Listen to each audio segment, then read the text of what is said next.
So I gotta say, the hockey gods blessed us with the 2025 Stanley Cup Playoffs up to this point.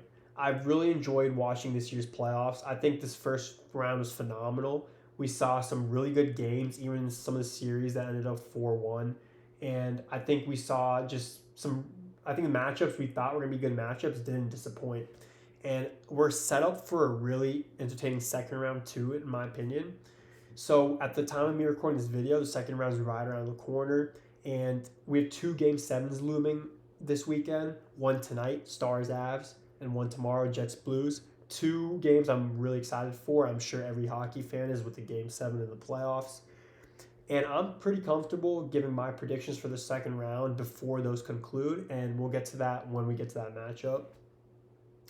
But let's start right here in the East. We'll start with the second round matchup with the Leafs and Panthers. So first, to rewind a little bit, we'll talk about the Leafs and Sens first round matchup. So if you didn't watch my prediction video on the entire Stanley Cup playoffs, I had the Leafs winning this one in six, and ultimately they win this one in six. But man, Leafs fans and the Leafs players have to be relieved that they won that game six. They were up 3-0, looked like the series was over. Sens win game four in OT, which is fine. They were going to get a home win for sure.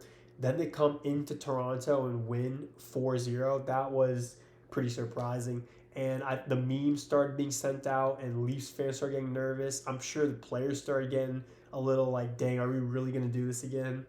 And as funny as the jokes and memes would have been about the Leafs blowing another 3-0 lead, I am pretty glad to see them exercising those demons and winning this one in that game six. So they move on and they play Florida. And again, if you watched my Stanley Cup prediction video or Stanley Cup playoffs prediction video, I had the Lightning winning this one in seven, and I had them winning the East.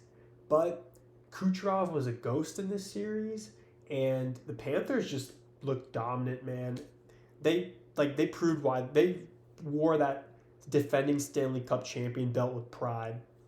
We saw, so once the Lightning dropped game one, which was fine, it was a pretty bad game one for them. And I was like, all right, they got to win game two. Didn't win game two. They picked up one in Florida. And then game five, they were at the brink of elimination at 3-1. I was like, they got to win this one. They didn't win that one. And again, like I said, this whole time Kucherov was just not there, which is really surprising considering he had the most points in the league this year.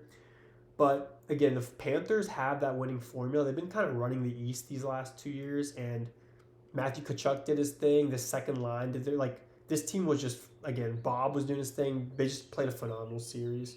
So we got the Panthers and Leafs. Leafs have home ice advantage here in the first round, which isn't saying much, unfortunately, in Toronto with all the suits. But ultimately, I think the Panthers end up making it out this series in six. If I just from what I saw with the Panthers, like how dominant the Panthers looked against a really good Lightning team, I just don't see the Leafs getting past them. Considering if you count for all the typical Leafs behavior, but hey, maybe this is the year that the Leafs can start planning the parade once they reach the ECF. But we'll see. I don't know about that. But for me, I got the Panthers in six here, and then we move on to the other side of the East here. So we got the Caps and Canes. I think this one was pretty expected. They're going to battle it out to see who's the top dog in the Metro here. So we had Caps, Habs in the first round, and this is one I said Caps in five. We got Caps in five. The Caps had, I don't know, they were the best third period team in the league this year, but in games one and two, they started blowing the game in the third period, which was really surprising to see. I thought the Canadians played a really phenomenal series. They're a really young team, and this season was a major success for them in my books. They got their younger guys who got some playoff experience, and I think this is going to be a dangerous team for the next few years as they retool and continue to build on what they did this year. But even in game four, the Capitals looked really bad, but they came back in the third period and they won the game, and that's what the better team does. They find a way to win the games in the first round, and they ultimately do that, and they move on to round two, and they've gotten some key guys back from injury like Protas, so that should get them ready with this extra rest the Caps and Canes have for the second round. And then we move on to the Canes and Devils series real quick. So my boys, the Carolina Hurricanes, I had them winning in five, and we saw them win in five. Obviously, the Devils were really banged up. I've seen all the comments. If you're a Devils fan, I know we beat a banged up Devils team, but we looked dominant nonetheless. You guys played a phenomenal game five. That game five was super entertaining. We went down early, came back in the second with double OT. This is the most complete playoff series I've seen the Canes play in quite some time. And I say that because we got contributions from our goalie, from all our players. Usually we have guys like Sebastian Aho or Andrei Svechnikov who kind of disappear in the playoffs, but everyone showed up, everyone contributed. We got our rookies contributing, our blue line contributing. And my biggest question mark with this Canes team coming into the playoffs was our goalie situation and our special teams. And Freddie Anderson was that guy in the starters net until he got injured by Timo Meier. He was statistically the best goalie in the playoffs, or is currently statistically the best goalie in the playoffs with save percentage and all that stuff. And our power play really surprised me. So our kill was the best kill in the league this year at like 80-something%. But they were able to kill every single power play of the Devils. I think it was 15 for 15 or 16 for 16 throughout this whole series at 100%. And the Devils power play is no joke. It was top five power play in the league coming into the playoffs. But on the other hand, the Canes power play was atrocious this year and was in the bottom third of the league coming into the playoffs. But their power play was at something about like 35% at the conclusion of the series, which I'm more than happy with. If you have a power play kill that's above 90% and a power play at above 30% in the playoffs, that's a recipe for success. So here we got Canes Caps. So obviously Freddie Anderson got hurt and he was in the starters net for practice yesterday. So I think he's going to be ready to go game one, considering game one's not till Tuesday. He has to play for the Canes to have a chance in this series. But for the Caps, I think they need to keep this at 5-on-5 hockey because their special teams is not good.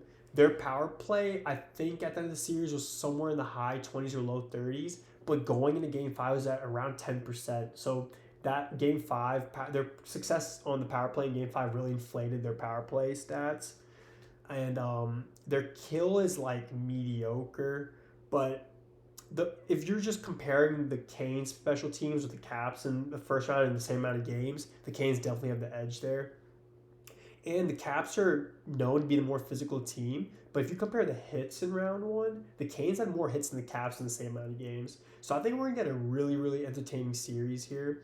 Game one's going to be huge. I think whichever team kind of asserts their dominance and dictates how the series is going to be played is going to be huge in who wins the series. But again, in my playoff prediction video, I had the Canes winning this one in 7. I'm going to go out and say I have the Canes winning this one in 6 now.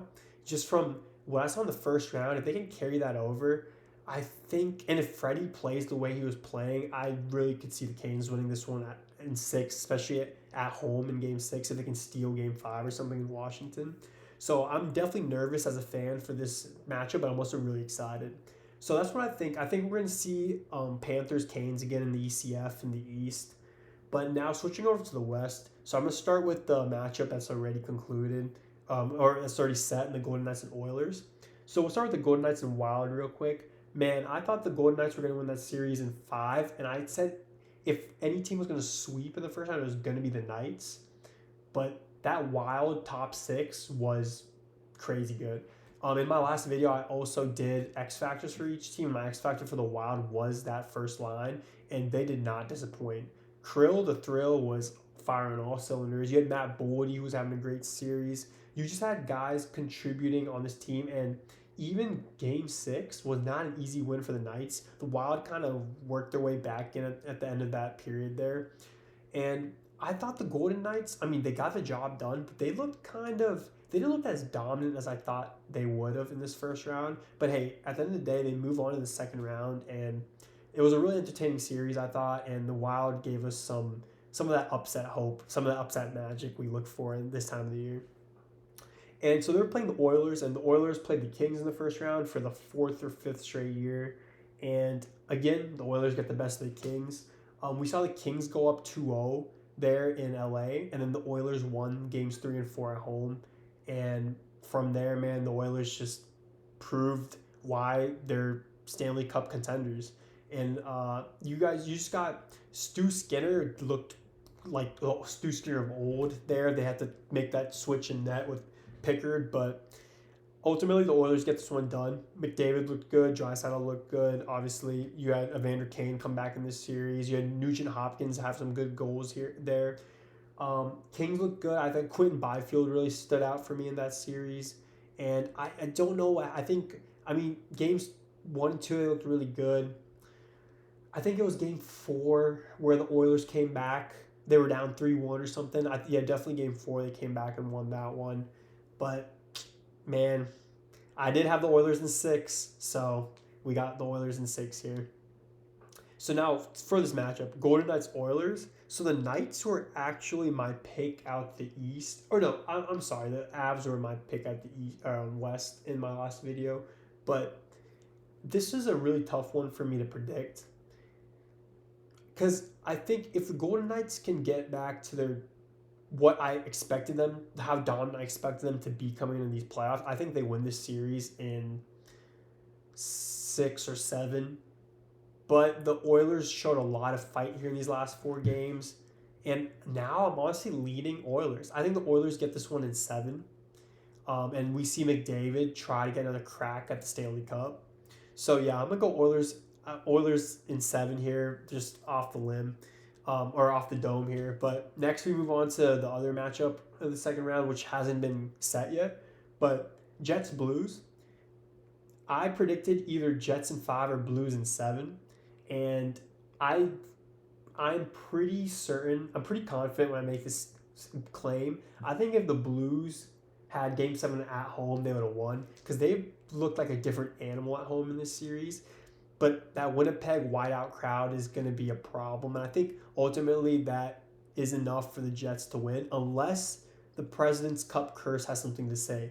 Maybe the Blues with Jabbo and their voodoo and the President's Cup curse have a collab here, and the Blues beat Winnipeg in Game 7 at Winnipeg. But we'll see here. But either way, I just don't think either one of these teams is going to beat whichever team comes out of the other side or the other matchup of the Stars and Avs. So first of all, major props to Stars. I think a lot of people counted them out here with Heiskanen out and Jason Robertson out coming in this series. But they've looked really good. This has been a back-and-forth series. Awesome to see Landeskog come back for the Avs and have a goal and an assist there in Game 4 and that huge win for him. Game 7 in Dallas, I am leaning Dallas. We'll see what happens. I think if Dallas wins this one and they get Heiskanen and Robertson back, this is probably my pick to win the Cup, honestly. But the Avs have also looked really good. I mean, if McKinnon, McCarr, and Nichushkin and all these guys show up tonight, they're going to win this game. It's at home too, or it's away for them, which is going to definitely work in the favor of the Stars and Ottinger there. But ultimately, I think if we see Stars or Avs against either the Jets or Blues, I think the winner of that series is going to make it out of that matchup. So that's what I think. So I think ultimately we'll see the Oilers against either the Stars or Avs and the Canes versus the Panthers. And I'm excited to see what the second round has in store for us and these Game 7s this weekend. But let me know what you guys think about my predictions. Do you guys see a different conference finals matchup than what I'm predicting here? And if any of your teams are still in the playoffs, are you happy with the way they're playing? Are there any concerns for your guys? And yeah, I'll catch y'all later.